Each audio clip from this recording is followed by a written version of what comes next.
Hello everyone. इसके पहले के एपिसोड्स में आपने सीखा था कि क्या होता है एपर्चर, शटर, आईएसओ वगैरह वगैरह। पर ये जो एपिसोड है इसमें आप सीखोगे डायनामिक रेंज।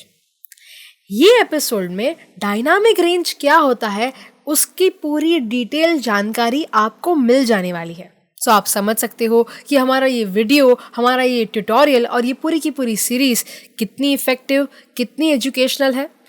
आप अगर ये मानते हो तो प्लीज़ इस वीडियो को लाइक करें। सारे दोस्तों को जिनको भी फोटोग्राफी और सिनेमेटोग्राफी में इंटरेस्ट है उन्हें शेयर कीजिए एंड YouTube पे हमें सब्सक्राइब करिए, क्योंकि हम चाहते हैं बहुत सारे लोग हमारे साथ जुड़े और फोटोग्राफी सिनेमेटोग्राफी में आगे आ सके। डायनामिक रेंज ये शब्द का मतलब होता क्या है?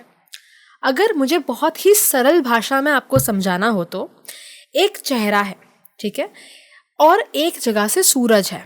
सूरज की जो किरणें हैं अगर वो चेहरे के ऊपर पड़ती है तो आप भी समझ सकते हो कि एक जगह ऐसी होगी जहाँ पे बहुत सारी लाइट होगी और दूसरी जगह उसी चेहरे पे ऐसी होगी जहाँ पे बहुत सारा शैडो होगा।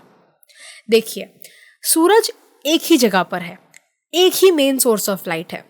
आप ऐसा कह ही नहीं सकते कि यार ठीक है ना, सूरज है और ये सारी जो बाकी की लाइट्स हम लोग और लगा देंगे।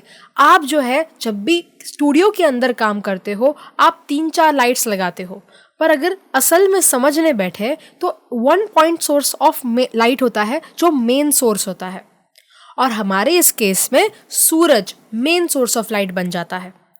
जैसे ही ये सूरज की जो किरणें हैं चेहरे के ऊपर पड़ती है तो एक जो भाग चेहरे का होता है वो बहुत ही ब्राइट, इल्यूमिनेटेड और बहुत ही प्रॉपरली दिखता है, उस पर प्रॉपर लाइट गिर रही होती है और उस भाग को कहा जाता है हाइलाइट्स, जहाँ पे रोशनी बहुत ही सही ढंग से पड़ी हुई है। और जो भाग में जहाँ पे उसी हाइलाइट्स के, उसी रोशनी के शैडो गिरते हैं उसे कहा जाता है शैडोस, जहाँ पे लाइट सही से पहुँच नहीं पाती है। एक जगह जहाँ पे लाइट है उसको कहा जाता है हाइलाइट्स और दूसरी जगह को कहा जाता है शैडोस। और जो डार्क एरिया होता है फोटो का उसको हम लोग शैडो कहते हैं, ब्राइट एरिया को कहा जाता है हाईलाइट।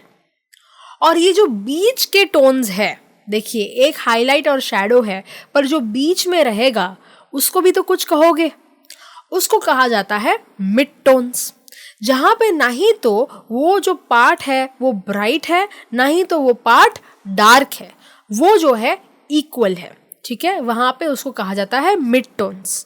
श्योरली मिड टोन्स में कुछ ऐसे ग्रेडेशन हो गए जो थोड़े से ब्राइट हो गए, थोड़े से डार्क हो गए, बट वो जो है ज़्यादा ब्राइट और डार्क नहीं कह सकते हैं, एक्सट्रीम नहीं है, इसीलिए वो होते हैं मिड टोन्स।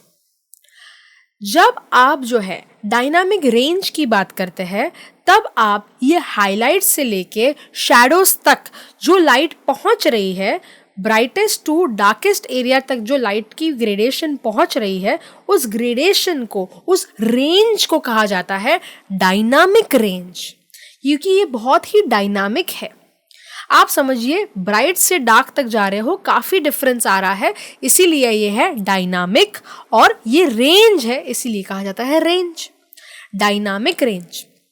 ये जो डायनामिक रेंज है अगर मुझे आपको टेक्निकल भाषा में समझाना हो तो अगर आप बात करें एपर्चर की, एपर्चर अगर हमारा f1.2 है, ठीक है, इसके जो एपर्चर के स्टॉप्स होते हैं, एपर्चर क्या होता है इसके बारे में हम लोग ने इसके पहले के एपिसोड में डिस्कस किया था, वो आप चेकआउट कर सकते हैं।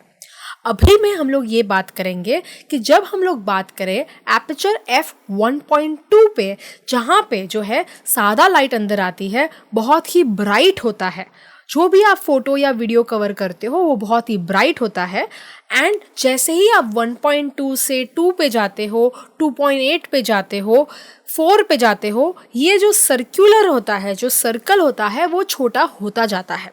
तो ये जो अभी बहुत ही ब्राइट है वो धीरे धीरे जो है डार्क होता जाएगा। f5.6 पे वो एकदम ही डार्क हो जाएगा, मतलब कंपैरेटिवली f2.8 या 2 से कंपैरेटिवली वो डार्क होगा। पर f5.6 से और नीचे आएंगे तो 8, 11, 16 पे ये एकदम ही उसका सर्कुलर जो सर्कल है वो छोटा हो जाएगा और वो जो है एकदम डार्क होगा। सो ये जो एपर्चर में हम लोग ने स्टॉप्स सीखे थे, अगर यही चीज़ हम लोग किसी के चेहरे के ऊपर अप्लाई करें तो अगर हाईलाइट एरिया है, हाईलाइट एरिया में अगर आप एक्सपोजर सेट करें एपर्चर का तो वो होगा, समझ लीजिए, f2.8। ठीक है, 2.8 जो सबसे ब्राइटेस्ट एरिया हाईलाइट का है तो वहाँ पे है हमारा एपर्चर f2.8। पर जैसे ही हम आगे आते हैं ये f3.5, फिर f4, f5.6। सो 5.6 और 4 पे क्या हो रहा है, हमें मिड टोन्स मिल रहे हैं चेहरे पे। एंड तो हम लोग हाईलाइट से मिड टोन्स पे आ गए, राइट। अभी इसके बाद जो है हम लोग शैडोज की तरफ मूव इन कर रहे हैं, जहाँ पे हमारा यही aperture f8, f11, f16, f22 पर जा रहा है।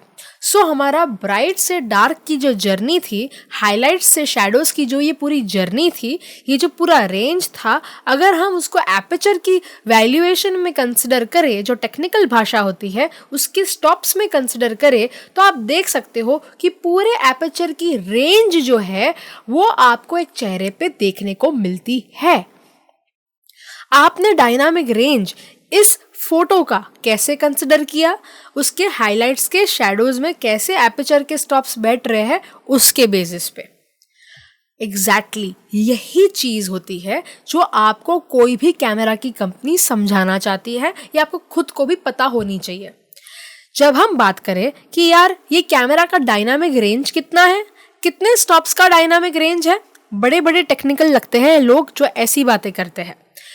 कहने का इसमें यही होता है कि ये जो कैमरा है, for example R6 Mark II Canon का जो अभी मैं यूज़ कर रही हूँ, जिससे अभी ये हम लोग वीडियो शूट भी कर रहे हैं, तो यहाँ पर जो है हम लोग ने 8 स्टॉप्स का डायनामिक रेंज देखा है।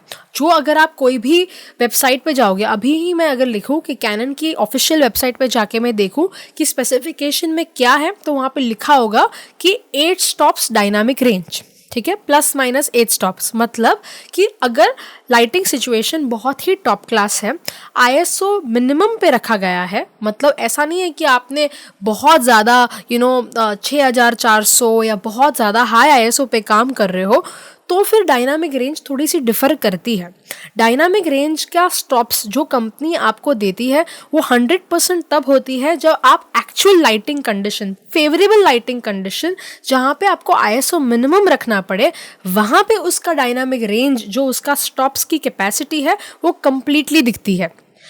कम्प्लीटली दिखती है का मतलब ये होता है कि कोई भी कैमरा में जब आप स्टॉप्स की बात करते हैं कि इसका डायनामिक रेंज का स्टॉप्स इतना है, इसका मतलब है कि जब भी आप कोई फोटो देखते हो आपको इतने सारे ग्रेडेशंस उस फोटो में देखने को मिलेंगे। मतलब अगर आप एक फ़ोन कैमरा से फ़ोटो खींचते हो तो फ़ोन कैमरा का डायनामिक रेंज सिर्फ 3 या 4 स्टॉप्स का होता है। सो जब आप एक फ़ोटो देखते हो उसमें अगर आप देखोगे कि हाईलाइट से लेके शैडोज तक की जो एक ग्रेडेशन है, मतलब जो आपको एक कलर की क्वालिटी या रेजोल्यूशन मिलना चाहिए, जो लाइट की क्वालिटी आपको मिलनी चाहिए, जो लाइट की डिटेल्स आपको मिलनी चाहिए, वो आपको फ़ोन में हमेशा थोड़ी सी कम मिलेगी। और जब आप बात करते हो ये कैमरास के बारे में, मिररलेस कैमरास वगैरह के बारे में, जहाँ पे आपको डायनामिक रेंज के स्टॉप्स ज़्यादा होते हैं, वहाँ पे आपको यही डिटेल्स ज़्यादा मिलती है, क्योंकि वहाँ पे स्टॉप्स ज़्यादा होते हैं।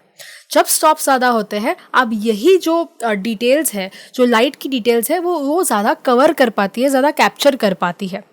अगर यही चीज़ हम लोग बात करें हमारे फिल्म बेस्ड कैमरा के बारे में, नेगेटिव्स का जो कैमरा था उसमें जो डायनामिक रेंज था वो 15 स्टॉप्स के भी ऊपर था, 20 स्टॉप्स तक का डायनामिक रेंज था, 21 स्टॉप्स का तभी के भी डायनामिक रेंज था। सो उस कैमरा में जो फिल्म बेस्ड कैमरा होते हैं उसकी जो डायनामिक रेंज थी वो और भी ज़्यादा थी, जिसकी वजह से क्या हो रहा था कि उसकी में जो शैडोज़ आप देखोगे, जो आप हाइलाइट्स देखोगे, जो मिड टोन्स देखोगे, उसके ग्रेडेशंस बढ़ जाते हैं और वो फोटो जो है या जो वीडियो है वो ज़्यादा रियलिस्टिक लगता था। रियलिस्टिक का मतलब है कि उसमें जो डिटेल्स आपको मिलती थी वो थोड़ी सी ज़्यादा। अच्छा, उसके बाद जब डिजिटल का ज़माना आया, ऑफ कोर्स आज के ज़माने में भी आपको उससे मतलब फिल्म बेस से तो काफ़ी ज़्यादा रियलिस्टिक आपको चीज़ें मिलने लगी है। उसके बहुत सारे और भी रीजंस है जिसको हम लोग आने वाले दिनों में, आने वाले हमारे जो ट्यूटोरियल्स है उसमें डिस्कस करेंगे। पर उसका एक रीज़न ये बिल्कुल है जो हम लोग डायनामिक रेंज को डिस्कस कर रहे हैं। सो 8 स्टॉप्स का डायनामिक रेंज, 15 स्टॉप्स का डायनामिक रेंज, 18 स्टॉप्स का डायनामिक रेंज, 13 स्टॉप का डायनामिक रेंज, ऐसे करके जो है बहुत सारे कैमरास जो है हाई डायनामिक रेंज के स्टॉप्स आपको मेंशन करते हैं, जिसकी वजह से उसकी जो क्लैरिटी है, जो ग्रेडेशन की कैपेसिटी है, वो आप समझ सके। Of course film based camera और अभी के कैमरा में बहुत एडवांसेस आ गए हैं। सो प्लीज़ करके, कृपया करके मुझे को ये ना बताइए कि अभी के कैमरा तो ज़्यादा बेहतर है। ऑफ कोर्स बेहतर है, पर एज आई मेंशन उसके बहुत सारे दूसरे रीजंस भी है, पर ये एक रीज़न है जो आपको समझना बहुत ही ज़रूरी है। सो ये होता है डायनामिक रेंज का कॉन्सेप्ट, और इसी में से हाई डायनामिक रेंज वगैरह ये सारे कॉन्सेप्ट्स बाहर आए हैं, जिसको हम लोग आने वाले ट्यूटोरियल्स में डिस्कस करेंगे। आई होप आपको ये जो है ट्यूटोरियल समझ में आया हो, मज़ा आया हो। और मैं एक आपको अगर एक्टिविटी दूँ तो आप प्लीज़, अगर आपके पास ऑलरेडी कोई कैमरा है या आप चाहते हैं कोई कैमरा ख़रीदना, तो उनके स्पेसिफिकेशंस में जाके देखिए कि ये कितने स्टॉप्स का डायनामिक रेंज का कैमरा है। इससे आपको समझ में आएगा कि कैसे जो है कंपनी वाले आपको एक स्पेसिफिकेशन देती है जो एज अ फोटोग्राफर, सिनेमाटोग्राफर आपके ध्यान में होना बहुत ज़रूरी है।